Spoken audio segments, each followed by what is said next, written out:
first time God spoke to me, it was through the vessel of a dachshund. My dachshund, to be exact. This was many years ago, during the worst of the barking, but before the shitting had started. I say spoke, but it wasn't human language per se. I looked at him. I looked into God's hateful little eyes, and I thought, there you are. He wagged his stubbed little tail and lolled his tongue. We all worship a God of destruction. Mine had just peed on my couch. The next time it happened, I was in my 30s. And my boyfriend at the time, a painter, was showing me a self-portrait he'd just completed. And the portrait opened its mouth and spake unto me, break up with this man. Quoth I, but we live together, and it's statistically harder to date in your 30s. Everybody's taken. Quoth God, in the form of the painting, this man is a terrible artist. He doesn't understand color theory, nor does he have any business working for Chase Bank, but telling everybody he's a painter with a day job, said God. I left the boyfriend the next day. The third time was when I bought this place. God said, gather good listeners unto you. I said, I don't know any good listeners. Everybody I know just wants to talk. God said, well, go find them. God said, why do you think I invented the internet? God is a metaphor, you're thinking. She's talking about her conscience. She can't possibly mean God. Well, you're wrong. God speaks all the time. God speaks loudly and firmly. He enunciates. He speaks slower if he thinks you're missing. He's talking to you, probably right now. But are you listening? I've made it my job to be one of the people who listens. The word cult.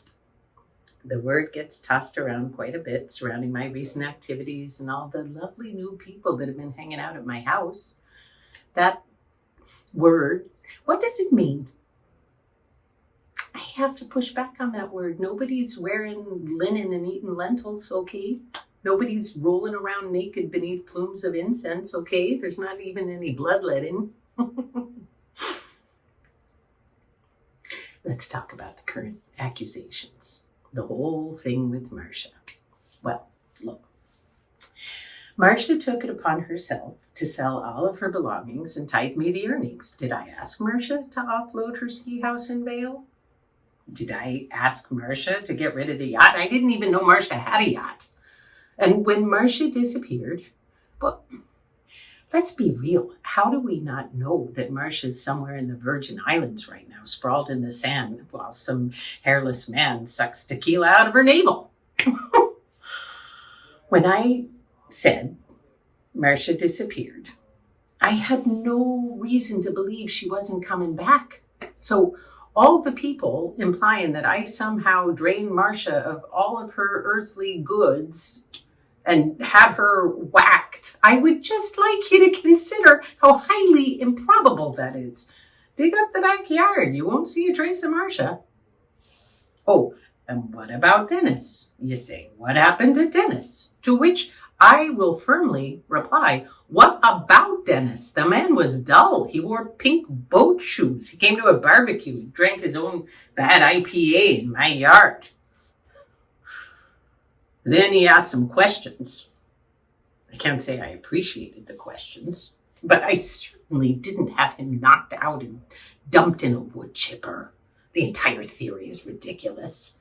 I got rid of the wood chipper because I no longer had wood to chip, not because it was covered in Dennis's DNA.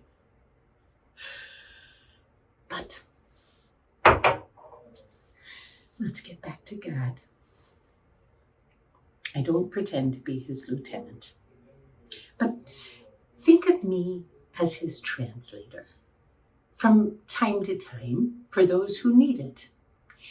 Think of me as a means of conveyance, like the USPS, but not for your banal bills and letters. I am the USPS of God's grace for you. Knock, knock, you bad listeners. Knock, knock. It's time to let me in.